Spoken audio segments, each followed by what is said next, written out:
देवेंद्र जी क्या बताएंगे जिस तरीके से हिट एंड रन की जो केस हुई है, जो बावनकुड़ी का लड़का भी उसमें था, क्या कहेंगे इस विषय में?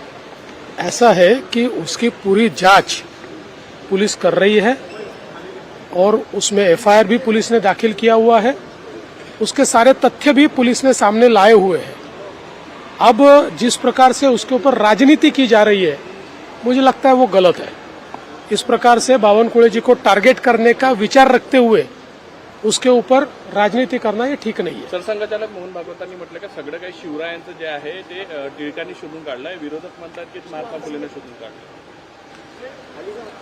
मी कोणाचंही स्टेटमेंट ऐकलेलं नाही, त्यामुळे मी त्याच्यावर कुठली प्रतिक्रिया देणार नाही। रोहित पवारांनी एक ट्विट केलं की भाजपला या निवडणुकीमध्ये 37 जागा मिळण्याची शक्यता, त्यामुळे कुठेतरी एक भीतीचं वातावरण पाहायला मिळत आहे।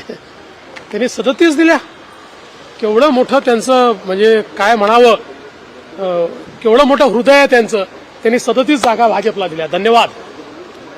अनिल देशमुखांनी म्हटलेलं आहे की देवेंद्र फडणवीस जाणीवपूर्वक माझ्यावर कारवाई करतात, 4 वर्षापूर्वीची केस उकरून काढत आहे आणि मला तुरुंगात टाकतील असं ते म्हणाले।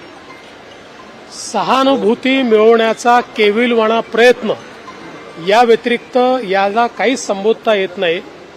आपल्यालाही माहिती आहे ही केस आमचं सरकार आल्यानंतर आम्ही सीबीआयला दिली होती आणि केस काय आहे तर त्या केसमध्ये स्पष्टपणे एसपी दर्जाच्या अधिकाऱ्यांनी बयान दिलेलं आहे की अनिल देशमुखांनी माझ्यावर दबाव टाकला की गिरीश महाजनांना आरोपी करा, गिरीश महाजनांवर मोका लावण्याचा प्रयत्न केला, गिरीश महाजनांना जीवनातनं उठवण्याचा प्रयत्न केला।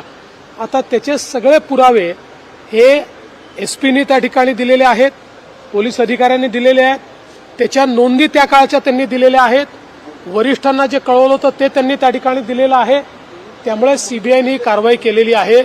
खरं म्हणजे त्यांना पहिल्यांदा या गोष्टीचा विचार केला पाहिजे की कुठलीही चूक नसताना गिरीश महाजनांना जीवनातनं उठवण्याचा प्रयत्न जो त्यांनी केला, त्यांनी गिरीश महाजनांची पहिल्यांदा माफी मागितली पाहिजे।